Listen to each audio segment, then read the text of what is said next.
He had fun, yeah. It was fun. It was a blast. Blast watching him play. Yep. Yeah. Blast. Can you call the Hogs? It's funny because all the scouts that were there, they had the video on me to see if I was going to do that. So I'm not there yet. You close? Yeah. You practicing? I don't know. Can he call the Hogs? Yeah, I'm sure he can. So yeah, it's pretty cool. So. Anything about the Royals? Excitement level. I mean, this is a fresh new start. We just talked to Mr. Sherman and Mike. I think so, Todd.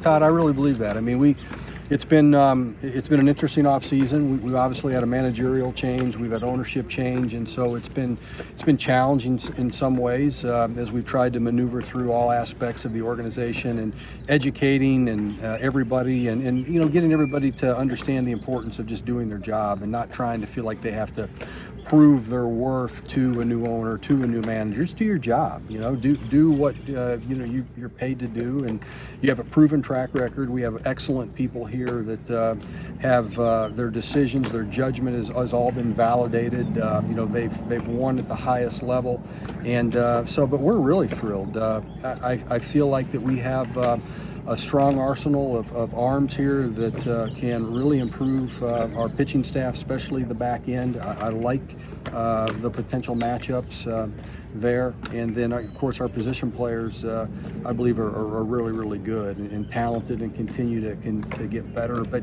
I think the most important thing to understand is this group is very hungry, and they feel like they have something to prove. There's an edge about them in this camp that I like a great deal, one that I haven't sensed in a few years, and so we're ready to go.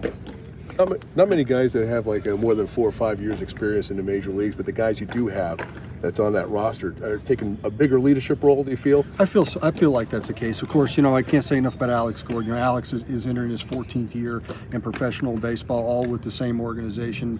Very rare in today's game, and so when you have guys like Gordo and Salvador Perez and Whit Merrifield leading at different levels and obviously different phases of their career, but they're leading at different levels within the clubhouse. I think it makes for a strong, cohesive group. Truthfully, and so I'm looking forward to that. But like I said, we've got a lot of guys with a lot to prove, and they want to be better. And Mike laid it out today, really clear in the clubhouse today. His directive was strong. His challenges to the players, I think, were very good and well thought out, and so we're looking forward to spring training, and we'll leave camp obviously with 26 players, but we want to leave with the right 26 that are going to compete from the first day to the last day. You mentioned new manager and new owner. You've been around Mike, but getting a chance to get in sync with John Sherman, what was that like? And philosophically, did you guys have to find some common grounds? Are you far apart, close? No, you know what? The one thing that we both know is we love the Kansas City Royals, and we understand and appreciate the value of a major league team in this community, especially the Royals, and what it means to the fabric of our community. And so when you have that commonality, the rest of it's really, really easy. And we talk on a daily basis about the direction, about players. Of course, I've gotten to know John, much better this past year. That known him in the past, and know several members of our ownership group. And sure, and I really believe it's a competitive advantage for the Kansas City Royals to have this ownership group all with Kansas City ties or live here in Kansas City. It makes it extra special. And I mean, from living in our community what our sports team means to all of us. And this group has a great appreciation for that. Going off that hometown kind of feel, watching the Chiefs win the Super Bowl, having the parade in Kansas City, does it add any extra motivation going into this season to try and get the Royals back in that same spot? Of course it does. I mean, because I just know, look, when you play and you compete in the playoffs, and you play in the World Series, there's nothing that is substitute for that. I mean, that's all you want to do is get back on that stage. And so when you watch what the Chiefs were able to accomplish this year, I mean, it brings back great memories. It fuels that fire and creates that passion and that excitement. It's just a different level of intensity, and you all experience that as well. Those of you that were here in 2014 and 15, you experienced that with what a World Series means to a community. But what it does is it just reminds you of how special it is to be able to compete on that stage. last 3 years you signed a lot of players in spring training. Do you see that happening again, free agents? Al, I don't think so. I mean, there may be a player or two that comes along that fits, what we're looking to do. Of course, a lot of that is predicated on the general health of the players in camp, and of course, the first day, everybody's feeling good and ready to go. But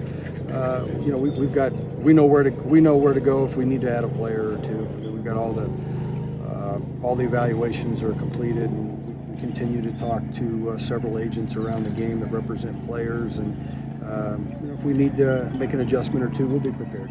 Dayton, I know you said before where you're not going to put pressure on the young pitchers, Brady and Jackson and Brian, but what you've seen the past week, what do you see from these games? And I don't know if you put a timeline. Right. Well, we won't put limitations on them, that's for sure. I mean, but I think, Lynn, the important thing to recognize and understand is these players have a body of work from 2019.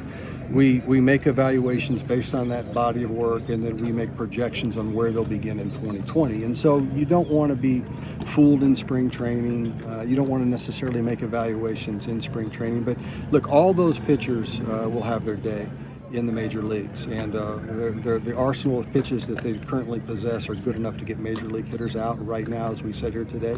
But what we don't know is how they're going to adjust to certain failures that will happen at the major league level, the mental part of it, if you will. So we'll monitor that every single day. We'll evaluate certainly how they deal with the day-to-day aspects of being in major league camp for the first time. But if they're ready, I mean, we won't hesitate. I'm not saying it'll happen after spring training or during spring training once we break camp, but it could happen pretty early if they force our hand. So.